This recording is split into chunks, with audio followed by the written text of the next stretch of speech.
En este video se explicará el concepto de sepsis. La sepsis continúa siendo una causa importante de morbilidad y mortalidad entre los pacientes críticamente enfermos. A través del tiempo, este término fue utilizado de varias maneras, como Hipócrates utilizó este término para describir el proceso de descomposición de los tejidos que da lugar a la formación de pus, fetidez y la muerte de un organismo.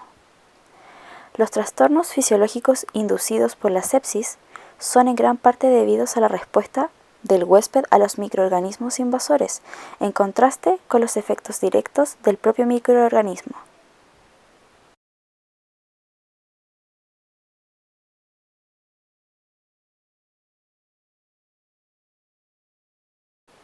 Actualmente entendemos por sepsis al desequilibrio causado por la respuesta sistémica del organismo a la invasión de tejidos normalmente estériles por agentes patógenos.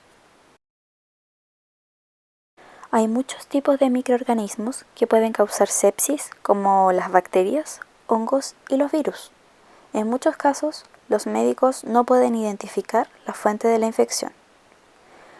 Los casos graves de sepsis pueden ser el resultado de la infección en todo el cuerpo que se disemina por medio de torrentes sanguíneos. Los procedimientos médicos invasivos, como la introducción de un catéter endovenoso, pueden introducir bacterias en el torrente sanguíneo y provocar sepsis. Pero esta también puede provenir de una infección limitada a una sola parte del cuerpo, como por ejemplo los pulmones, también las vías urinarias, la piel o el abdomen, incluido el apéndice. La sepsis, como ya habíamos mencionado anteriormente, produce una respuesta inflamatoria sistémica a la infección y está marcada por la producción desregulada de citoquinas proinflamatorias. Normalmente, la producción de estas es indispensable para proteger contra patógenos y promover la reparación de los tejidos. Pero cuando su producción es desregulada y por largos periodos de tiempo, puede desencadenar una cascada inflamatoria sistémica mediada por quimiosinas, aminas vasoactivas, el sistema del complemento, de la coagulación, entre muchos otros. Estos mediadores conducen a la insuficiencia orgánica múltiple, que es el deterioro de múltiples sistemas orgánicos durante el SIRS, que significa Síndrome de Respuesta Inflamatoria Sistémica, y en última instancia, la muerte. Síntomas de la sepsis. Los pacientes con sepsis en las primeras fases o en las fases leves por lo general exhiben síntomas como ritmo cardíaco acelerado, respiración agitada, al igual que alguna infección diagnosticada por lo general en los riñones, en la sangre, en los pulmones, provocando neumonía, o en el abdomen, entre otros. Otro signo común es la fiebre. En la mayoría de los casos, los doctores diagnostican la sepsis en pacientes que muestran al menos 2 de los síntomas anteriores. Signos de la sepsis severa. La sepsis severa incluye una disfunción de al menos un órgano vital. Usualmente, este órgano es el pulmón en el caso del gato, y en el caso del perro es el hígado. El deterioro hemodinámico desencadena un shock que al perpetuarse desencadena finalmente una falla multiorgánica.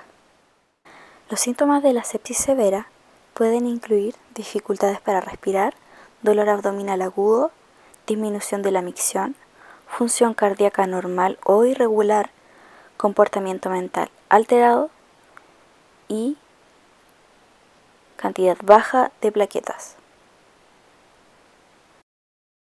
La sepsis comienza con el síndrome de respuesta inflamatoria sistémica o SRIS, donde se produce una inflamación que es mantenida porque las células que secretan y sintetizan mediadores proinflamatorios están activados.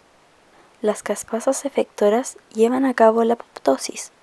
Todo esto produce un intenso daño inflamatorio en conjunto con los neutrófilos. Al entrar bacterias al torrente sanguíneo se liberan sustancias que son quimiotácticas, propiamente los lipopolisacáridos y los peptidoglicanos de la superficie bacteriana. Esto va a conducir a la migración de los neutrófilos y células que tienen la función de macrófagos por medio de los llamados Toll-like receptor tipo 4, que se relaciona con las bacterias gram negativas, mientras que los Toll-like receptor tipo 2 se relacionan con los peptidoglicanos de las bacterias positivas. Esto estimula la producción del factor nuclear kappa beta, que va a conducir a la producción de citoquinas inmunorreguladoras como interleucina 1 beta, factor de necrosis tumoral, entre otros. Estas interleucinas favorecen la activación de macrófagos, y la activación de los macrófagos va a conducir a la liberación de prostaglandinas, leucotrienos, proteasas y otras sustancias muy importantes en la fisiología de la sepsis.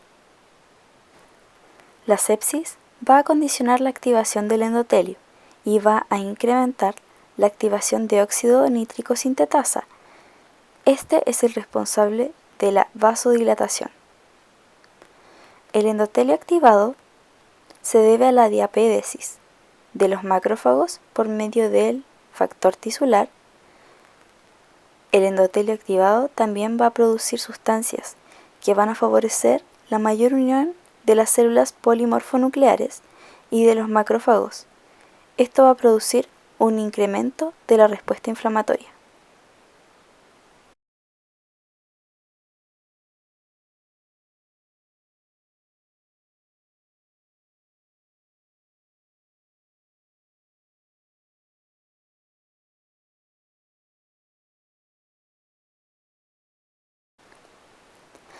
La presencia de bacterias en el tejido va a conducir a lo que conocemos como diapédesis, que es la migración de los macrófagos hacia el tejido intersticial por medio de lo que se llama moléculas de adhesión leucocitarias. Van a provocar quimiotaxis, la adhesión al endotelio, el rodamiento y la posterior diapédesis, provocando el paso entre las uniones endoteliales hacia el tejido lesionado, donde llevarán a cabo la destrucción de las bacterias al mismo tiempo y producirán estos macrófagos más sustancias inmunomoduladoras, como factor de necrosis tumoral, interleucina 1 beta, entre otros, que conducirán a una respuesta inflamatoria sistémica.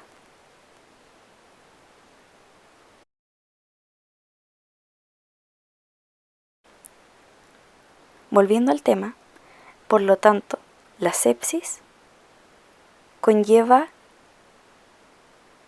el cuadro de SRIS, que es declarado cuando están presentes dos o más de las siguientes condiciones: hipotermia o hipertermia, taquicardia o bradicardia, también recuento anormal de células blancas y, por último, taquipnea.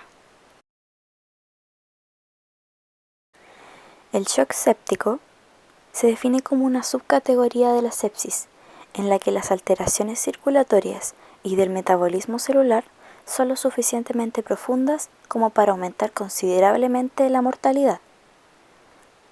El shock séptico es la hipotensión inducida por sepsis a pesar de realizarse maniobras de fluidoterapia, concomitante con la presencia de anormalidades en la perfusión y disfunción orgánica. El aumento de la concentración de lactato refleja la disfunción celular en la sepsis. Si bien, reconociendo que contribuyen múltiples factores como la llegada insuficiente de oxígeno a los tejidos, la alteración de la respiración aeróbica, la aceleración de la glucólisis aeróbica y la reducción de la depuración hepática. El aumento del lactato es, sin embargo, un marcador razonable de la gravedad de la enfermedad. Los síntomas del shock séptico pueden mostrar cualquiera de los síntomas nombrados anteriormente. Sin embargo, un paciente con shock séptico también tendrá presión sanguínea extremadamente baja y será incapaz de responder a la reposición de líquidos.